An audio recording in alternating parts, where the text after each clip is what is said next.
তো নমস্কাৰ বন্ধু বান্ধৱীসকল, স্বাগতম জনাইছোঁ মোৰ আৰ্টেক আছাম 09 চেনেললৈ। আজি পুনৰ আপোনালোকৰ বাবে আৰু এটা ভাল খবৰ লৈ আহিছোঁ যে পৌৰ নিগম বিভাগৰ পৰা আপোনালোকৰ বাবে কিন্তু বহুতকেইটা পদ মুকলি হৈছে, য'ত আপোনালোকে চাকৰিৰ বাবে আবেদন কৰিব পাৰিব।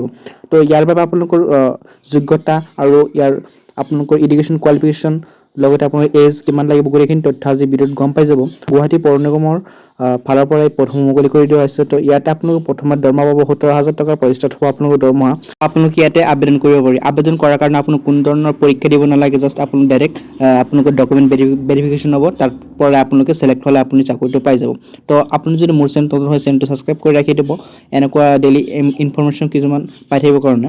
তো আৰু লগতে আপুনি ভিডিঅ'টো শ্বেয়াৰ কৰি দিব। তো ইয়াতে আপুনি দেখা পাইছে Guwahati municipal corporation requirement clean assistant sanitary inspector post. তো আপোনালোকে ইয়াতে লাষ্ট ডেটটো দেখা পাইছে। লাষ্ট ডেট আপোনালোকৰ 14 নৱেম্বৰ, কিন্তু আপোনাৰ লাষ্ট ডেটটো ইয়াৰ আগতে আপুনি এপ্লাইসমূহ কৰি ল'ব।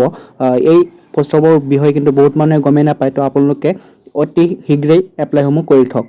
তো ইয়াতে আপোনালোকে দেখা পাইছে গুৱাহাটী মিউনিচিপেল কৰ্পোৰেশ্যন, ইয়াতে পোষ্টৰ নেম দেখা পাইছে আপুনি ইয়াতে এছিষ্টেণ্ট চেনিটাৰী ইনস্পেক্টৰ।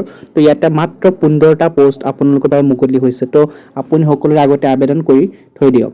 তো ইয়াতে আপোনালোকৰ ৰিমিউনেৰেশ্যন ইয়াত দেখা পাইছে আপোনাৰ 17,000 পৰা আপোনালোকৰ কিন্তু দৰমহাটো প্ৰথমে ষ্টাৰ্ট হৈ যাব। তো ইয়াৰ বাবে আপোনালোকে আবেদন কৰি থওক। আপোনালোকৰ বাবে এনেকুৱা সুযোগ আপোনালোকে হাতৰ পৰা কেতিয়াও এৰি নিদিব। আপোনালোকে যদি ইয়াতে ইলিজিবিলিটি ক্ৰাইটেৰিয়াটো চাই, ইয়াতে দেখা পাইছে candidate must B native citizen of Assam, অসমৰ বাসিন্দা হ'ব লাগিব আপোনালোকে। তো এইটো আপোনালোকৰ মেণ্ডেটৰী হয়, অসমৰ বাসিন্দা হ'ব লাগিব, বেলেগ মানুহে কিন্তু ইয়াতে আবেদন কৰিব নোৱাৰিব। তো ইয়াতে আপুনি এজটো দেখা পাইছে, এজ আপোনালোকৰ 30 বছৰতকৈ কম হ'ব লাগিব 2024 চনৰ জানুৱাৰী মাহৰ অনুসাৰে। তো আপোনালোকে 30 বছৰতকৈ কম হ'ব লাগিব। তাৰপিছত আপুনি যদি ইয়াতে এডুকেশ্যন কোৱালিফিকেশ্যন চাই, ইয়াতে বহুতকেইটা ষ্টেজত চাকৰি হয়। তো কেইটামান ষ্টেজত আপুনি কেমিষ্ট্ৰি, বায়'লজি আৰু কেইটামান ইণ্টাৰমিডিয়েট ছাবজেক্ট আপোনালোকে হ'ব লাগিব। তো ইয়াতে আপোনালোকে দেখা পাইছে, চাওক।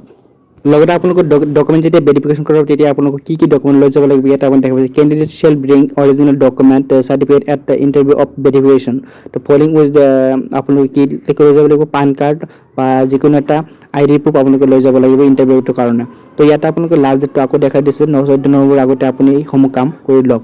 তো আপোনালোকে যদি ভিডিঅ'টো কিবা অসুবিধা পায়, ভিডিঅ'টো কমেণ্টত জনাব। লগতে আপোনাৰ বন্ধু বান্ধৱসকলে এই ভিডিঅ'টো শ্বেয়াৰ কৰি দিব, যাতে সিহঁতেও সেই সুযোগটো লাভ কৰে।